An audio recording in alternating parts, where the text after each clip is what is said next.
দর্শক সবাইকে স্বাগত জানাচ্ছি ইসলামী ব্যাংক নিবেদিত হ্যাপেনিং পয়েন্ট অনুষ্ঠানে। কোরবানির ঈদ এখন আর একদিন বাকি, যে কারণে পশুর হাট নিয়ে সবচেয়ে বেশি আলোচনা হচ্ছে। ইতোমধ্যেই রাজধানী সহ সারা দেশে আলোচনায় পশু এবং রাজধানীর অলিতে গলিতে পর্যন্ত শুধুমাত্র পশু বেঁধে রাখা আছে। খামারি এবং যারা পশু বিক্রেতা সবারই ব্যস্ততম সময়। সেই পশুর বাজার, পশুর দাম এবং সার্বিক পরিস্থিতি ভবিষ্যতে কী হবে, এগুলো নিয়ে আজকে হ্যাপেনিং পয়েন্টে আমরা কথা বলবো।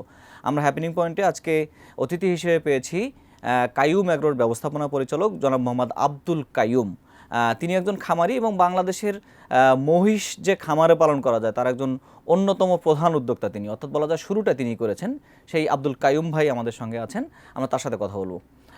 কাইয়ুম ভাই, আপনাকে স্বাগত জানাচ্ছি আমাদের স্টুডিওতে। ধন্যবাদ জি, আসসালামু আলাইকুম রহমতুল্লাহ। কাইয়ুম ভাই, এখন বিষয়টা হচ্ছে যে বাজারে শুধু গরু আর গরু, ঢাকার অলিতে গলিতেও একদম পশু দিয়ে ছয়লাভ হয়ে গেছে। একটু সার্বিকভাবে যদি বলতেন, আপনিও একজন খামারি, কেমন গেল আপনার ব্যস্ততা, আপনার কতটি পশু ইতোমধ্যেই বিক্রয় হয়ে গেছে? আলহামদুলিল্লাহ, অলমোস্ট 99% আমার সোল্ড আউট আলহামদুলিল্লাহ। আর মোটামুটি আমার আজকে ডেলিভারিও কমপ্লিট, আমি ডেলিভারি কমপ্লিট করে এখানে আসছি। এখানে আমার প্রায় 200 কাছাকাছি মহিষ ছিল। আমি 2-4-5টা যেটা সামনের বছর ভালো কোয়ালিটি হবে, 2 দাঁত 4 দাঁত এগুলো রেখে দিয়েছি। আর পিঙ্ক কালার দুইটা আছে। আর আপনার শের খান আপনারা দেখছেন, যেটা মানে 2025-এর জন্য, ওটা 4 দাঁত। আমি গতকালকে ট্যাপ দিয়ে মাপলাম 69 হাইট, 4 দাঁত 69 হাইট, 1170 কেজি, 1170 কেজি। আমি আশা করতেছি 25 সালে 1400 কাছাকাছি চলে ক্রস করতে পারে, ইনশাল্লাহ হইতে পারে। আমার এই জন্য এটা রেখে দিয়েছি। আরেকটা ইন্ডিয়াতে একটা মুর্রা নিয়ে আসছিলাম ইন্ডিয়া থেকে, যেভাবে আসে সেটা অলমোস্ট 1 টন প্লাস আছে। ওইটাও মনে হয় 1200 হইতে পারে। আচ্ছা, এই যে মহিষ নিয়ে শুরু করলাম এজন্য যে বাংলাদেশে মহিষ যে খামারে পালন করা যেতে পারে বা মহিষের একটা বড় বাজার হতে পারে, যাত্রাটা আপনার হাত দিয়ে শুরু হয়েছে। তো সার্বিকভাবে একটু মহিষেই যদি থাকি, মহিষের এই ভবিষ্যৎটা কেমন? এবং বাংলাদেশে তো কোরবানি নিয়ে আমরা ব্যাপক আলোচনা করি, সারা বছর ধরে মাংসের চাহিদা থাকে, এইটাতে মহিষ কিভাবে ভূমিকা রাখতে পারে? এই চাহিদাটা মহিষ আসলে আগের থেকেই কিন্তু পূরণ করে আসছে। কিন্তু আগে যেটা হইতো, মহিষটা রাত্রে আসতো, দিনে বসতো না। এটা অনেকেই অনেক রকম নেয়। বেশিরভাগই মহিষ কিন্তু জবাই হইতো, কিন্তু বলতো না মহিষ। এখন কিন্তু বইলার মহিষ জবাই করে, বা এখন সামনে ডিসপ্লেতে রাখে, বা একটা কষাইখানাতে স্লটারিং যেখানে এখানে বেঁধে রাখে, তারপরে মহিষটা দেখে এবং গরুর থেকে 50 টাকা কেজিতে বেশি বিক্রি হচ্ছে।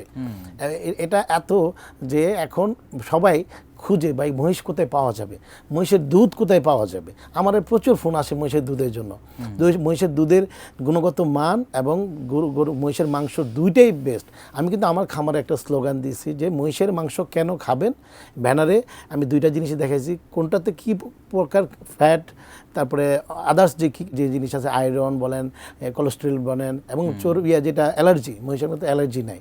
ডাক্তার কিন্তু একটা হার্টের রুগীকে, এখন যারা কি সমস্যা, বিভিন্ন হাড়ে থাকে, বাইপাস থাকে, রিং পড়ানো থাকে, তাদেরকে বলে মহিষের মাংস খান, আপনার সমস্যা কম হবে। 100% একটা জিনিস। আর কিন্তু রোদ থেকে বলে যে একটু ভালো, যদি আপনার প্রবলেম হয়ে যায় তারপরে ডাক্তার বলে যে এখন যেহেতু আপনার হাড়ের সমস্যা, ব্লক আছে, আপনি এই জাতীয় মাংসটা চেঞ্জ করে আপনি এটা খান। আচ্ছা, একটা বিষয় হচ্ছে যে এখন বাজার জমজমাট, আজ রাত পহলেই কালকে ঈদ এবং সবাই কোরবানিতে অংশগ্রহণ করবে। তো পশু কেনার যে বিষয়টা সার্বিকভাবে আপনাদের খামারিরাদের এতটা আসলে আপনাদের ঝামেলা হয় না, আপনারা খামার থেকেই সেল করে ফেলেন, কিন্তু অনেক খামারি আছে যারা হাট পর্যন্ত আসতে হয়। তো আপনার চোখে, আপনি একজন খামারি, আপনার চোখে এবারের বাজার, অনেকেই বলছে যে দাম বেশি চাচ্ছে, এখনো পর্যন্ত তারা পশু ছাড়ছে না। গতবার যেটা 1.5 লাখে ছাড়লো, 1.5 লাখ চাচ্ছিল, আজকে সেটা 1,20,000 চাচ্ছে, ধীরে ধীরে কমে আসছে। আপনার চোখে বাজারটা কেমন এখন? আচ্ছা, আমি এই অ্যান্সারটা একটু পরে দিই, যেটা মহিষের ব্যাপারটা আরেকটু রইল। আমি মহিষের যে যাওয়ার উদ্দেশ্য, ছোটোকালে যখন আমি মহিষ, মানে আজ থেকে 20-25 বছর আগে একটা অনুষ্ঠানে মহিষ জবাই করলো। অনুষ্ঠানে আমি গেছিলাম, মহিষ খাওয়ার পরে মাংসটা আমি চাবাই খেতে পাইনি। মাংস এরকম হবে কেন, মাংসটা খেতে পারলাম। এটা তাও ব্রাহ্মণবাড়িয়ার একটা জায়গায়, ওরাইল পাকশিমুল, আমার আত্মীয় ইয়েতে বলছে যে আমার ভাগ্না সম্পর্কে, তার দোষ সম্পর্কে মারা গেছে, একটা খাবার অনুষ্ঠান করছে। আমাকে ওই মহিষের মাংস, এটা আমাকে বললো যে মহিষের মাংস এত শক্ত হয়। এরপরে আমি কোনোদিন মহিষের মাংস চিন্তাও করি না, খাই না। তারপরে আমি যখন আমার খামারে পারলাম, পানার পরে যেই কোয়ালিটির মাংস, যেই খাবার দিয়ে গরুর থেকে আর বেশি টেস্ট, তখন আমরা বুঝলাম যে ওই মহিষটা ছিল একটা হাল চাষ করা একজন কৃষকের পালা ওই রকম কোনো যত্ন নেই। তারা হাল চাষ করছে, একটা সময় তার টাকা দরকার পড়ছে, সে হাটে নিয়ে বিক্রি করে দিচ্ছে। অনেকের সময় একটা বছরে একটা হিসাব করে হাল চাষ করার পরে ধান টান ওঠার পরে মহিষটা বিক্রি করে দেয়, বলদটা বিক্রি করে দেয়, যেটা আমাদের গ্রামে। ওই মহিষটা কুড়া এবং অল্প ভুসি টুসি পানি দিয়ে যারা লালন পালন ঘাস দেওয়া, ওরকম আমরা যে দানাদার যে স্পেশাল যেভাবে তৈরি করি, যে ভালো মানের যে সেটা কিন্তু তারা খাওয়ায় না। এই জন্য তার মাংসের ডিফারেন্সটা আমি এখন খাওয়ার পরে বুঝতে পারছি যে কেন তার মাংসটা এরকম কোয়ালিটি হলো, এখনের মাংসটা কেন এত ভালো। কারণ আমি খাদ্যে যে নিউট্রিশনটা দিচ্ছি, যে ভালো মানের খাদ্য দিচ্ছি, এটাতে গরু মহিষ দুইটাই ভালো কোয়ালিটির মাংস হবে। আচ্ছা, আপনি তো গরু লালন পালন করেন? অবশ্যই, আমি গরু দিয়ে শুরু করছি। আমার খামার গরু দিয়েই শুরু, 4 থেকে 5টা গরু ছিল। আমি গত 3 থেকে 4 বছর হইলো আমি মহিষে গেছি।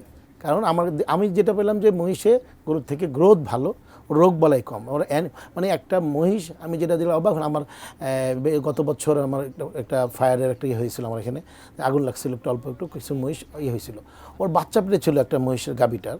আমি যেটা দেখলাম যে ওর বাচ্চা পেটে পুরো স্কিন বার্ন হয়ে গেছে, কিন্তু ও জাবর কাটতেছে, ঘাস খাচ্ছে। তখন আমি বুঝলাম, অথচ আরেকটা গরু পাশে, ষাঁড় গরু, তারও গায়ে একটু স্কিন বার্ন হয়েছে, তো সে কাতরাইতেছে, করতেছে, কিন্তু বুঝছে ওর মানে সহ্য ক্ষমতা বেশি, অনেক সহনীয়তা। আচ্ছা ভাই, এবার একটু সার্বিকভাবে বাজারে ফিরে আসি। যে সার্বিকভাবে বাজারে এখন দাম দর নিয়ে চলছে, বিভিন্ন রকম অভিযোগ যে দাম ছাড়ছে না বিক্রেতারা, আবার বিক্রেতারা বলছে খাবারের দাম বেড়ে গেছে। আপনি একজন খামারি, আসলে এই যে প্রতি বছর ধরে যে দামের একটা পার্থক্য হয় এবং এখনো পর্যন্ত ছাড়ছে না, এইটা নিয়ে যদি একটু আমরা বলতেন, আপনার অভিজ্ঞতা কি? অবশ্যই বাজার যে হচ্ছে, বাজারটা নিয়ে আসলে খুবই বিভিন্ন ধরনের আলোচনা হচ্ছে। বাজার নিয়ে একজন বলতেছে, আমি গতকালকে একজন আমাদের বললো যে উনি নাকি 4,50,000 একটা গরুর দাম পাইছিল, ছাড়ে নাই, এখন লাস্ট সে বলতেছে 2,80,000 বিক্রি করবে।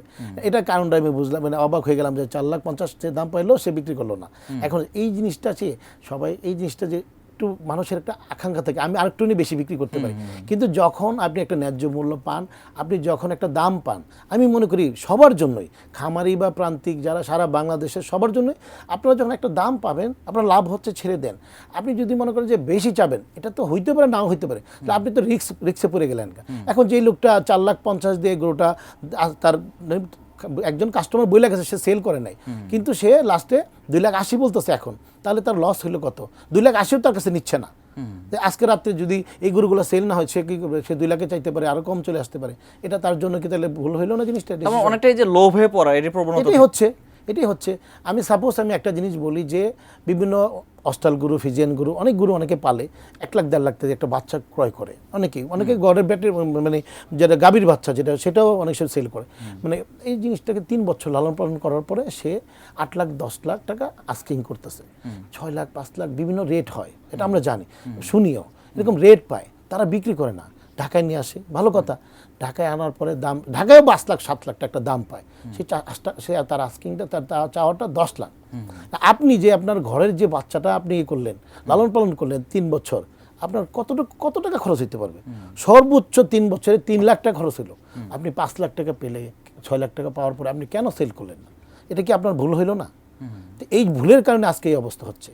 সার্বিক যে বাজার, এবং বাজারে বিভিন্ন রিমার ছড়তেছে, গরুর বাজার ফল্ট করতেছে, অমুক থেকে গরু আসতেছে, এটার থেকে গরু আসতেছে, এটা হচ্ছে এই যে জিনিসগুলা, এতে বিভ্রান্তি হচ্ছে মানুষ। কাস্টমাররা এখন অনেকে ধারণা করে আমরা চান রাত্রে কিনবো, বাজার ফল্ট করে। এটা কিন্তু আমাদের জন্য খারাপ, খামারিদের জন্য খারাপ, কৃষকদের জন্য, যারা চাষি প্রান্তিক সবার জন্য খারাপ, যে লাস্টের দিক বাজার ভালো হইতে পারে, খারাপ হইতে পারে, সবাই লাস্টের রাস্তায় বসে থাকে। তার মানে অনেক সময় আমরা একটা চিত্র দেখি যে গাবতলীর হাটে বা মেরাদিয়া হাটে, যে বড় বড় হাটগুলোতে গরু নিয়ে আসে, অনেক সময় ব্যাপারীরা কাটতে বাড়ি ফিরে যায় যে তাদের গরুটা সেল হয় নাই, লস দিয়ে সেল করছে, মন খারাপ। এই জিনিসটা হবে না, মানে আপনারা খামারিরা আসলে কিভাবে সেটা নির্ধারণ করবেন যে আমি এই গরুটা ঠিক এত দামে সেল করব? না, আমার তো একটা কস্টিং আছে, আমার একটা আছে, আমি খামারি বলেন, সবারই তো একটা কস্টিং। আমি গরুটা সারা বছর খাওয়াইছি, সবাই হিসাব রাখে যে আপনি গরুটা সারা বছর 90,000 টাকা খরচ পড়ছে, ছোট গরুতে 50,000 হইতে পারে, বড় গরুতে 1 লাখ হইতে পারে, আপনি তো জানেন। তা আপনার নির্ধারণটা, আপনি লাভ কি কতটুকু করবেন একটা গরুতে? আপনি কি 1 লাখ 2 লাখ টাকা লাভ করবেন? এটা কি হয়? তো 1 লাখ 2 লাখ টাকা একটা 2টা গরুতে করা যেতে পারে, যেটা এক্সক্লুসিভ অনেক সময় হইতে পারে, সবগুলোতে সম্ভব না। আপনি ওই আশায় বসে থাকলে তো আপনার জন্য হবে, ক্ষতি হবে। এবং যিনি দেখেন যে কয়েক বছর ধরে দেখতেছি, যে কোনো সময় আমাদের সম্মানীয় মাননীয় প্রধানমন্ত্রী শেখ হাসিনাকে আমি ধন্যবাদ জানাই যে একটি গরু, একটি ছাগল একটি গাভী একটি ছাগল যে উদ্যোগ ওনারা নিয়েছে, আমি এটার সাথে আবার অ্যাড করতে চাই। আমি আকুল আবেদন আমি সারা বাংলাদেশের আমি সারা বাংলাদেশের খামারি এবং এদের পক্ষ থেকে আমি একটু শেয়ার করতে চাই যে সাথে একটি মহিষ গাভী এবং মহিষ অ্যাড করেন, তাহলে বাংলাদেশে গরুর মাংস মহিষের মাংস আমরা 400 থেকে 500 টাকা কেজি খাওয়াতে পারবো। টার্গেট তো আসলে মূলত ওইটাই যে মানে অ্যাভেলেবল করা, গরু না মহিষ অ্যাড করেন। ইন্ডিয়া পাকিস্তান বিভিন্ন জায়গায় কিন্তু এটা হচ্ছে। কিছু হইলে আপনি যেটা বলতেছেন প্রধানমন্ত্রীর কথা, তার কথা চলে আসে, একটি গরু সেল করতে পারতেছে না, সে প্রধানমন্ত্রীর কাছে আবেদন করে মিডিয়ার মাধ্যমে। এটা কি হইলো? এটা কিন্তু এটা কেমন ধরনের কথা? যে কেউ চাইলে এটা প্রধানমন্ত্রী কি এটা নিয়ে বসে আছে? আপনার গরু সেল হচ্ছে না, প্রধানমন্ত্রীকে আপনি আপনার গরু ন্যায্য মূল্য আপনি পেয়েছেন, আপনি সেল করেন নাই, এটা আপনার। আমরা আরো কথা বলবো, আমরা একটা বিরতি নিয়ে আসি ইনশাআল্লাহ। জি আর প্রিয় দর্শক, আমরা কথা বলছি কাইয়ুম এগ্রোর ব্যবস্থাপনা পরিচালক জনাব আব্দুল কাইয়ুমের সঙ্গে গরুর বাজারের সার্বিক পরিস্থিতি এবং কি হলে গরুতে লাভবান হবেন একজন খামারি, সেই বিষয় নিয়ে কথা বলছি। আমরা আরও কথা বলবো, ছোট্ট একটা বিরতি নিচ্ছি।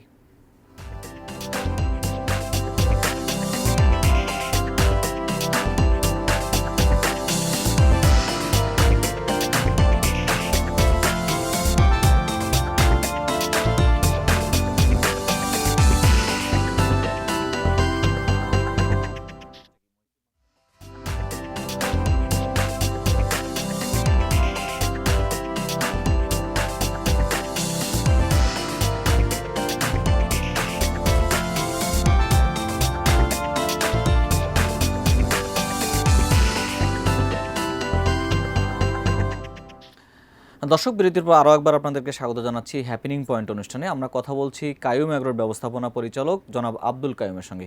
কাইয়ুম ভাই, আমরা এর আগে বাজার নিয়ে কথা বললাম, এবার আবার একটু আপনার খামারে ফেরত আসতে চাই। আপনি বাংলাদেশে মহিষ দিয়ে শুরু করেছেন এবং মহিষের আপনার খামারে মহিষ এবং গরু আপনি কীরকম দরে সেল করেছেন এবং দামটা কীভাবে নির্ধারণ করেছেন? আমরা যেটা মহিষের এবং গরুর খাবার দিয়ে কিছু আছে, আমরা লাইভ ওয়েটে আমরা 500, 550, বিভিন্ন রেট, আবার 450, বিভিন্ন রেটে আমরা করছি, কোয়ালিটি অনুযায়ী আমরা করছি। বিশেষ করে যেটা আমি সবচেয়ে এবার দিতে পারছি, যেটা আমি খুশি দিয়ে কাস্টমারও খুশি, মনে করেন একটা আমরা কোরবানির ইয়েটা তো মাংস তো আমরা বের করি না, কিন্তু ওনাকে কাস্টমারকে আমি বলি না, আমি এজ এ একজন খামারে আমি আমার ক্যালকুলেশনে আমি মাংস এখন 750 থেকে 800 টাকা সেল হচ্ছে অনেক জায়গায়, 700, 750, 800। আমি 700 টাকায়ও আমি মহিষ সেল করছি, 750 টাকা।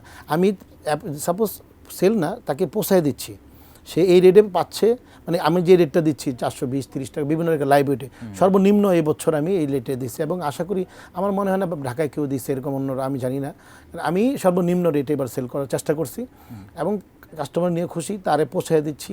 3 দিন আগে নিলে 3 দিন আগের খাবার দিয়ে দিচ্ছি। সাপোজ অ্যাক্সিডেন্টলি কিছু হইলে তারে ওই মহিষ এরকম ওজন একটা মহিষ নাহলে তাকে টাকা ফেরত দিচ্ছি। তাহলে একটা খামারের থেকে সে আর কি পাবে? সুন্দর পরিবেশে আসছে, চা বিস্কুট খাচ্ছে, ফ্যামিলি নিয়ে আসছে, বউ বাচ্চা নিয়ে আসতে দেখতেছে, আইসা বাজে বাজে দেখেও যায় গাড়ি নিয়ে, আমরাও মজা পাই, তারা করে বিভিন্ন অনুষ্ঠান করি, আসে দেখে এবং তারা পারচেস করে নিয়ে চলে যায়।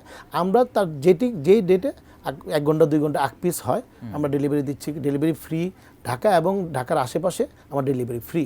আর যদি আরেকটু দূরে হলে কিছুটা চার্জ? আমি ঢাকার বাড়ি বলতে আমি টেকনোবম দিছি, কক্সবাজার দিচ্ছি, সেটার জন্য তো একটা গাড়ি ভাড়া হইতেই পারে চার্জ, স্বাভাবিক। এটা ঢাকার লাস্ট বর্ডার বাংলাদেশের, সেটা। আচ্ছা, এই যে আপনি বললেন যে আপনি অল্প দামে দিয়েছেন কারণ আপনি কস্টিংটাকে ঠিক করেছেন, তার মানে এখন যারা বাজারে ধরে আছে এখানে কি মধ্যস্বত্বভোগীর কারণে বাজারের এই অবস্থা?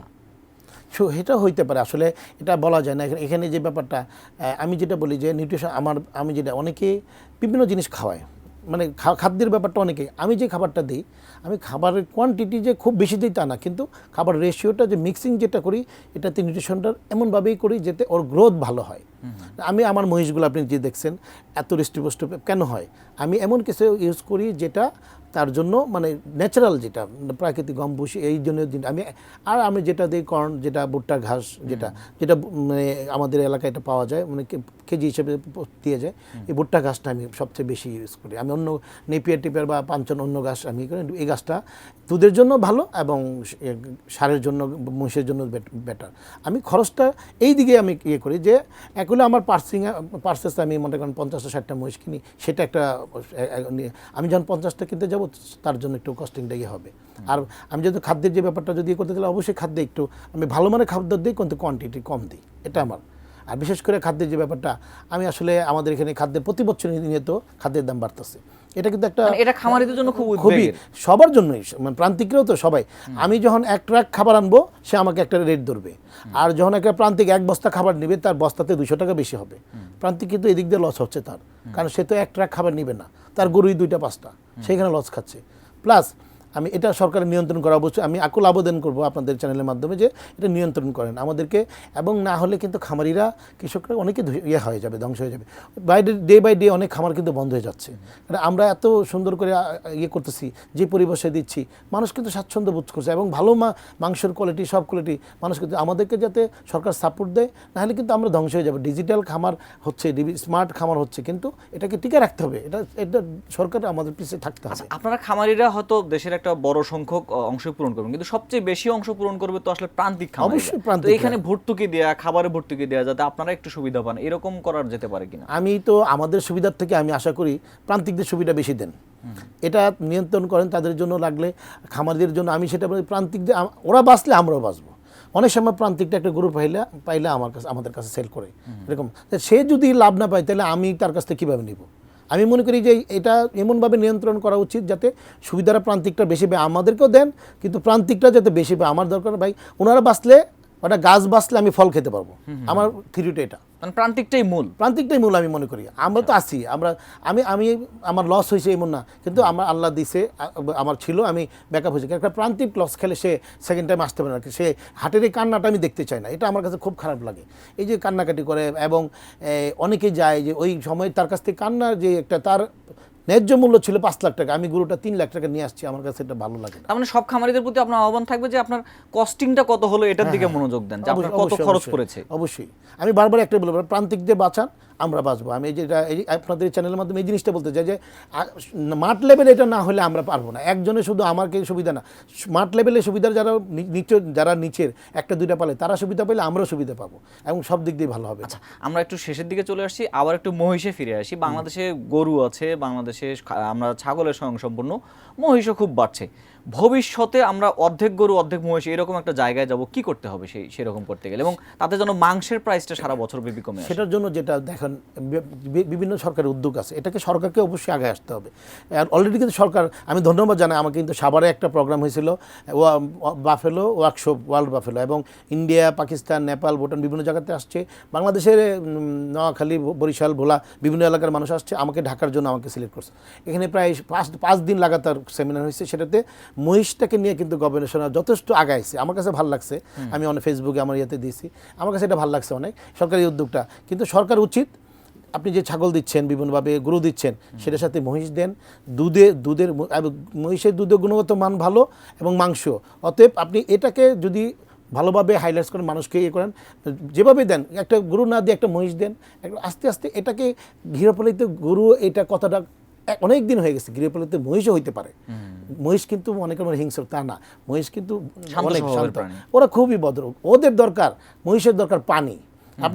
আমার পানি 3 থেকে 5 বার গোসল করায়, ওর 10 থেকে 20% মাংস গ্রোথ হয় পানির জন্য। তাহলে ভবিষ্যতে আমরা মহিষেও স্বয়ংসম্পূর্ণ সেই স্বপ্নটা দেখেন। এটা যদি সরকার সারা বছর, যে গরু আসাটা, যে বলে যে গরু আস্তে আস্তে বিভিন্ন জায়গায় আসে 1000-2000, আসলে জানি না কি, আমি হাটে যে বিভিন্ন চিত্র, এই ইন্ডিয়ান গরু আসছে, ওইটা গরু আসছে, মহিষ আসছে, মুখ আসছে, এই যে কথাটা আসতেছে, আপনি সারা বছর, সরকারের আমার কাছে আকুল আবেদন, সারা বছর আপনি গরু নিয়ে আনেন, সারা বছর মহিষ আনেন, আমরা 400 থেকে 500 টাকা ইনশাল্লাহ গরু মহিষের মাংস দিতে পারবো।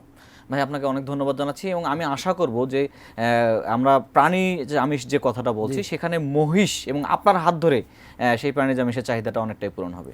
অবশ্যই আমি যেটা বলছি, মহিষকে, এই যে জিনিসটা, মহিষের মাংস যে ব্যাপারটা, মহিষের রোগবালাই কম, এবং এটা বাড়ে বেশি। আপনার খাদ্যে অনেকে বলে যে ডাবল খাদ্যে লাগে, এটা ভুল, একটু বেশি লাগে। মানে একজনে যদি 5 কেজি লাগে, ও 6 কেজি 6.5 কেজি লাগতে পারে, ডাবল লাগে না, এটা কিন্তু ভুল। অনেক ধন্যবাদ। দেখা হবে যে আমাদের অগ্রিম ঈদের শুভেচ্ছা, ঈদুল আজহার শুভেচ্ছা জানাচ্ছি, ঈদ মোবারক, আসসালামু আলাইকুম রহমতুল্লাহ। দর্শক, আমরা কথা বললাম মহিষ এবং গরুর বাজার নিয়ে, অর্থাৎ সার্বিকভাবে যে কোরবানির পশুর বাজার সেটি নিয়ে আমরা কথা বললাম। আমাদের সঙ্গে ছিলেন কায়ুম এগ্রোর ব্যবস্থাপনা পরিচালক জনাব আব্দুল কায়ুম। তিনি যেমনটি বললেন যে তাদের লক্ষ্যটা হলো বাংলাদেশে প্রাণীজ আমিষের দাম কমে নিয়ে আসা, এবং তিনি যে সেক্টরটা শুরু করেছেন মহিষ নিয়ে, আমি আশা করি যে তার মতো খামারিদের হাত ধরে বাংলাদেশের প্রাণীজ আমিষ সবার কাছে স্বল্প মূল্যে যাবে। সেই আশাবাদ রেখে আজকের হ্যাপেনিং পয়েন্ট এখানেই শেষ করছি। সবাই ভালো থাকুন, সুস্থ থাকুন, আর সবসময় এটি নিউজের সঙ্গেই থাকুন।